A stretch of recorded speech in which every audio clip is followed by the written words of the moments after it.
Welcome to a very special Weed Week Collections unboxing with me, your guest host. What's going on?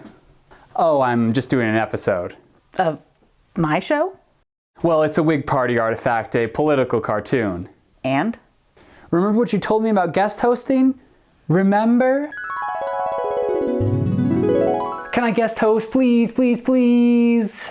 Your face is online enough, isn't it? But what if it's an artifact you don't care about? I care about all of our artifacts, even the weird stuff. Right. Is there any topic you wouldn't want to cover? I guess I don't really want to talk about the Whig Party. So you're saying, if the artifact is Whig Party related, I can do it? Sure, under the specific circumstance that it is a Whig Party related artifact, you can do it. Really? Yeah. So, Whig Party cartoon? I guess that technically fits the narrow guidelines I established. But I'll be watching you. I'll be watching.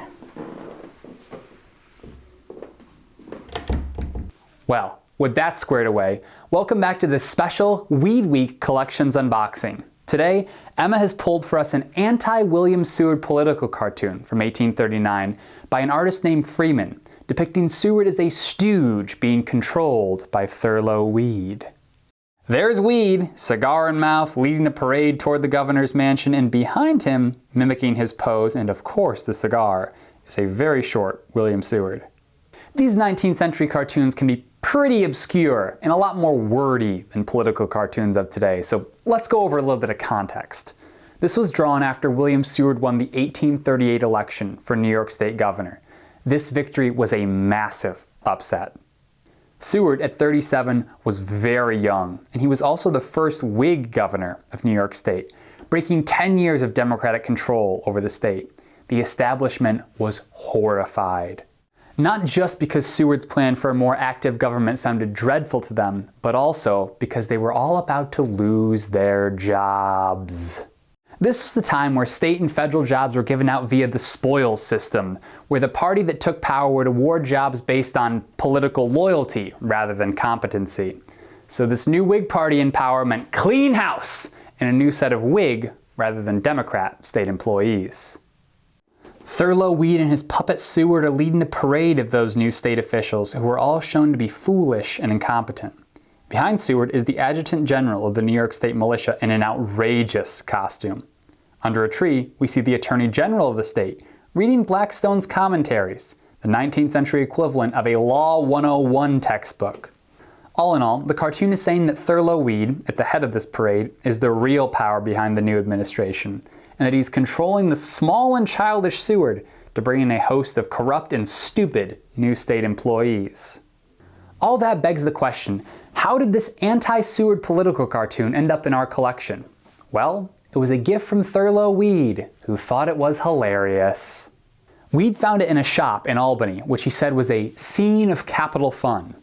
The shopkeeper, not knowing who Weed was, excitedly told him who all the people in the picture were. Quote, "This fellow was Weed, who was a drummer in the last war and an excellent likeness." At this point, a bystander recognized Thurlow and asked him if he thought the cartoon looked like him. The shopkeeper was horrified. Weed had a good sense of humor about it though. He just replied that he thought his nose should be smaller. Weed bought the cartoon and sent it to Seward as a joke.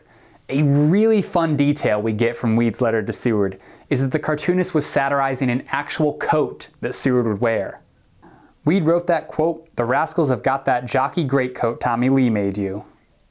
I love that detail, that we can know that Seward paraded around Albany in his greatcoat enough that it became a subject for caricature.